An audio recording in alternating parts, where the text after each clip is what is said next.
Problem تھی کیونکہ میں چاہ رہی تھی کہ میں ریگولر کینڈیڈیٹ کے طور پہ دوں، لیکن ایج کا بیریئر درمیان میں آ جاتا ہے کیونکہ ہر جو ہے کالج، تقریباً ہر کالج کے رولز میں ہے کہ 15 سال سے پہلے جو ہے کوئی بچہ بھی میٹرک میں جو ہے وہ ایڈمیشن نہیں لے سکتا تھا۔ پھر ہم نے برٹش کونسل کو کانٹیکٹ کیا، انہوں نے کہا کہ بھی ہم تو 5 ایئرس کے بھی بچوں کو لیتے ہیں اپنے ایگزامینیشنز میں، تو یو موسٹ ویلکم۔ اس کے بعد بھی میں نے تیاری شروع کی، تو تب بھی مجھے ایج کا بیریئر جو ہے یہ بہت بڑا ہماری لرننگ میں بیریئر آ رہا ہے، کیونکہ اگر کوئی بچہ 10 سال کا وہ اس قابل ہے کہ وہ اپنا جو ہے کوئی امتحان دے دے، تو ایج کا بیریئر درمیان میں آ جاتا ہے۔ آپ 5 سال انتظار کرو، اس کے بعد آپ دے سکتے ہو۔ تو میں یہ بھی کہنا چاہوں گی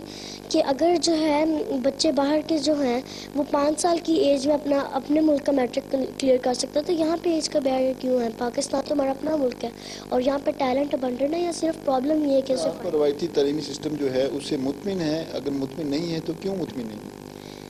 جیسا کہ میں نے پہلے کہا، اس میں جو ایج کا بیریئر آ رہا ہے، میں تو حکومت سے بھی یہ مطالبہ کروں گی کہ جو ہماری ایجوکیشنل پالیسیز ہیں ان کو ریوائز کیا جائے، تاکہ جو ہیں ٹیلنٹڈ جو بچے ہیں وہ آگے آ سکیں اور اپنے جو ہے ملک کو قوم کا نام روشن کر سکیں۔ یہ بتائیں کہ آپ کا، میں نے بتایا کہ آپ کی جو فیوریٹ پرسنالٹی ڈاکٹر عبدالسلام ہے، تو وہ تو فزکس میں تھے، آپ کیمسٹری میں آنا چاہتی ہیں اور سائنٹسٹ بننا چاہتی ہیں، اس کی تھوڑی سی وضاحت کریں۔ وہ اس لیے کیونکہ وہ the only Muslim scientist who won the Nobel prize, اس لیے وہ میری پرسنل موٹیویشن ہے، کیونکہ میں بھی یہی چاہتی ہوں کہ میں بھی جو ہے نوبل پرائز جیتوں اور دنیا میں اپنے ملک اور قوم کا نام روشن کروں۔ اور کیمسٹری کیونکہ میرا فیوریٹ سبجیکٹ ہے، اس لیے میں کیمسٹ بننا چاہتی ہوں۔ اچھا یہ بتائیں کہ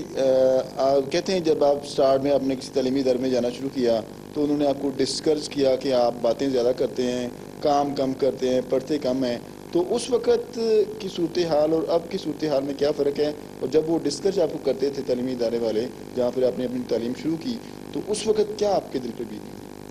میں یہ پہلے تو یہ بات ہے کہ تعلیمی ادارہ نہیں ڈسکریج کرتا تھا، لیکن جو ٹیچرز وہاں پہ ہیں اگر وہ کہتے ہیں نا کہ یہاں پہ اب وہاں پہ اگر میں کوئی کوشچن پوچھ لوں، یہاں پہ کہتے ہیں کہ بھی آپ رٹا لگاؤ اور پاس ہو جاؤ، اس کے بعد چاہے آپ سب ہر چیز بھول جاؤ۔ لیکن میں ہمیشہ شروع سے میں یہ کہتی ہوں کہ کسی بھی بچے کو اگر آپ کوئی چیز پڑھائیں تو اسے آپ کو اس کا کانسیپٹ ہونا چاہیے، اگر اسے نہیں سمجھ آ رہی تو اسے پھر پڑھائیں جتنی دفعہ اسے نہیں سمجھ آتی، کیونکہ بچے میں تو آپ نے تو اسے پڑھانا ہے نا، بعد میں آپ کو بتائے گا کہ جو ہے وہ آپ کو کیا دے سکتا ہے، پہلے آپ پڑھائیں، اس کے بعد آپ کا جو ہے نا آپ کی محنت کے جو ہے اس کو پھل لگے گا۔ اپنے ہم ایج بچوں کے لیے آپ کیا میسج دینا چاہتے ہیں؟ میں تو یہ میسج دینا چاہوں گی کہ اس کے بجائے ہم اپنا ٹی وی پہ، انٹرنیٹ پہ اور کھیل کود میں ٹائم ضائع کریں۔ ہمیں یہ پتہ ہونا چاہیے کہ اس وقت جو ہے ہماری اس ریپولیشن کیا ہے، اور ہمیں یہ پتہ ہونا چاہیے کہ جب ہم پڑھتے ہیں نہ تو ہم اپنے ٹیچر کے لیے پڑھتے ہیں، نہ فرسٹ پوزیشن لینے کے لیے پڑھتے ہیں، ہم اپنے لیے پڑھتے ہیں اور اپنی فیوچر لائف کے لیے، اس لیے ہمیں دل لگا کے پڑھنا چاہیے اور محنت سے۔ آپ کی کامیابیوں کے پیچھے آپ سمجھتے ہیں کہ کس کا زیادہ ہاتھ ہے؟ آپ کے والدین کا، آپ کے اساتذہ کا، آپ کی جو ہم ایج کوئی دوست ہوں ان کا؟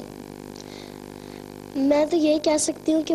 میرے لیے تو ہر ایک کی جو ہے محنت ڈیئر ہے۔ میری جو ٹیچرز ہیں انہوں نے میرے پہ خاص طور پہ محنت کی ہے، میرے پیرنٹس نے مجھے انوائرمنٹ پرووائڈ کی اور میرے جو ساری مجھے سہولیات پرووائڈ کی۔ پھر میں نے جو ہے اب میں تو یہ کر سکتی تھی نا کہ اب وہ میرے پہ اتنی محنت کر رہے ہیں تو میں ان کو ان کی محنت کا جو ہے پھل دے سکتی ہوں۔ تو میں تو یہ کہوں گی کہ جس بندے نے بھی مجھے ہیلپ دی، کیونکہ ٹیچر صرف وہ نہیں۔ جی بروج اکبر، جو ستارہ بروج اکبر کے جس نے کہ ملک کا نام روشن کیا، دنیا بھر میں ملک کا نام روشن کیا، اس کے ساتھ ساتھ اس نے ایک ورلڈ ریکارڈ قائم کیا، اور یہ جنہوں نے اس کی تربیت کی، اس کی والدہ جس نے اس کی تعلیمی کیریئر سٹارٹ کیا، ہمارے ساتھ وہ موجود ہیں، ان سے ہم بات کرتے ہیں کہ وہ اپنی بیٹی ستارہ کے حوالے سے کیا کہنا چاہتے ہیں۔ السلام علیکم باجی، آپ کہتے ہیں کہ آپ نے اس کو سٹارٹ کیا، اس کی تعلیم دینے کے سٹارٹ کی، کیونکہ ادارے میں پہلے اس کے اساتذہ نے اسے کچھ ڈسکس کیا تھا، تو کیا ایم لے کے آپ نے پھر بچی کو سٹارٹ کی اس کی اسٹڈی؟ بسم اللہ الرحمن الرحیم۔ ہمارے معاشرے میں بچوں کو اس طرح سے توجہ نہیں ملتی۔ ایک روایتی طریقہ تعلیم ہے کہ ان کو رٹا دیا جائے اور انہیں